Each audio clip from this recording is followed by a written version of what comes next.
Hi, this is part 12 of Federalist number 6. Just wanted to mention that when Publius wrote these articles, he knew that the readers are going to be familiar with a lot of historical notes that he makes. A lot of those people of the founders, I should say, the leaders of different states, they knew about Roman history. Of course, they knew about the British history real well. So he makes a few comments and a few lines, and he knows that the readers will know that. Now, for some of you that are not well versed in, let's say, British history yet, I know it's not fair of me to try to explain the House of Commons in a couple of lines. So what I will do is gradually as we go on, I will introduce you to videos, works that you can have access to and learn a lot from, because there are lots of videos, for example, lectures by different scholars that talk about history of Britain.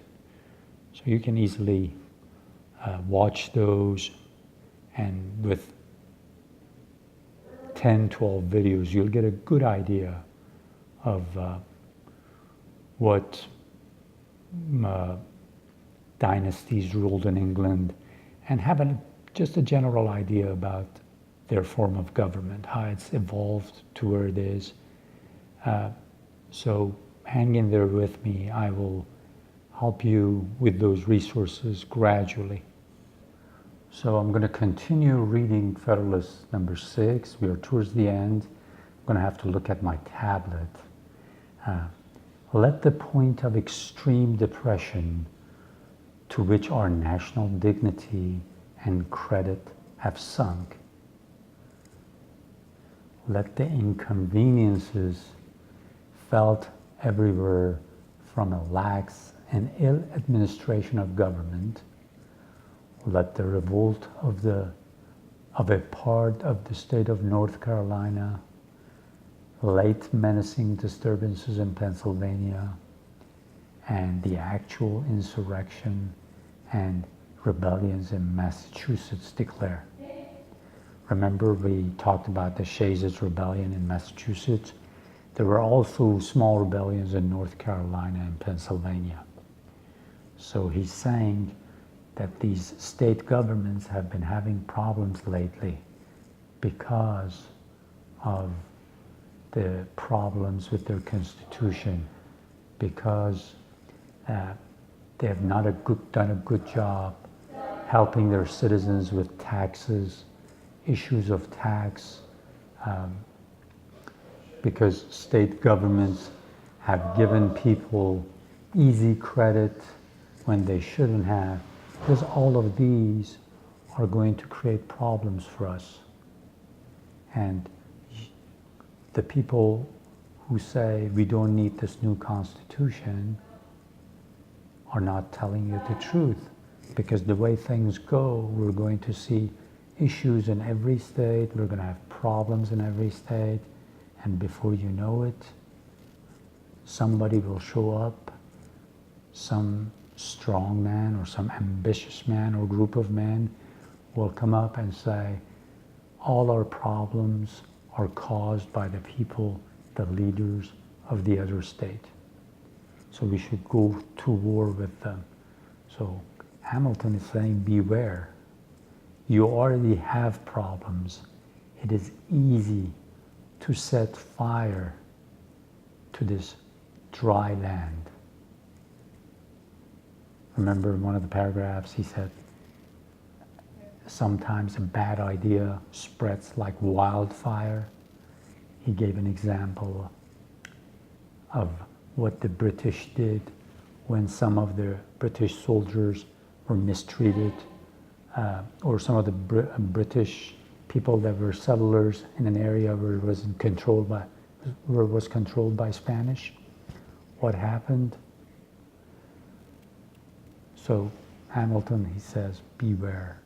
There will always be people that will take advantage of a bad situation, lie to you, and start a war that will not be good for anybody.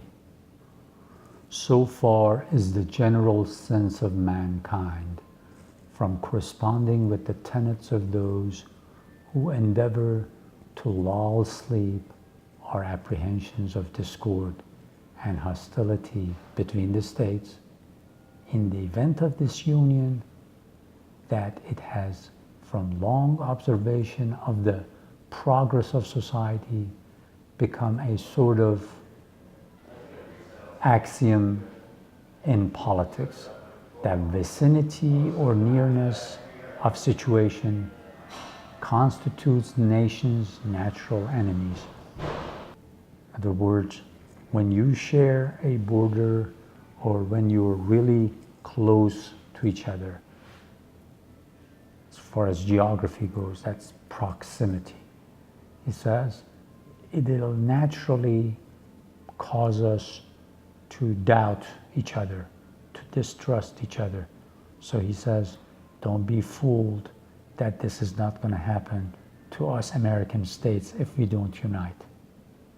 And here he says, an intelligent writer expresses himself on this subject to this effect: neighboring nations, says he, are naturally enemies of each other unless their common weakness forces them to league in a confederate republic, and their constitution prevents the differences that neighborhood occasions, extinguishing the secret jealousy which disposes all states to aggrandize themselves at the expense of their neighbors. This passage at the same time points out the evil and suggests the remedy. He says, I quote a wise man, and this wise man says that neighboring states, when you're close to another country, when you share the same borders, there's a good chance that situation will arise that you will have animosity with them. It's just natural that something will show up, whether it is a river that you both share, whether it's a gas field, oil field, some natural resource. It says that will make you doubt the sincerity of the other side. And this will cause you to eventually go to war and start hostilities unless you unite, which is exactly what Hamilton has been saying. He says, just because you say a commercial republic is not going to go to war, that's fantasy. He says, use your brain, read history, look at the experience of ages. That's not what experience tells us. And the same way, we people of the earth have to unite because we all border another country.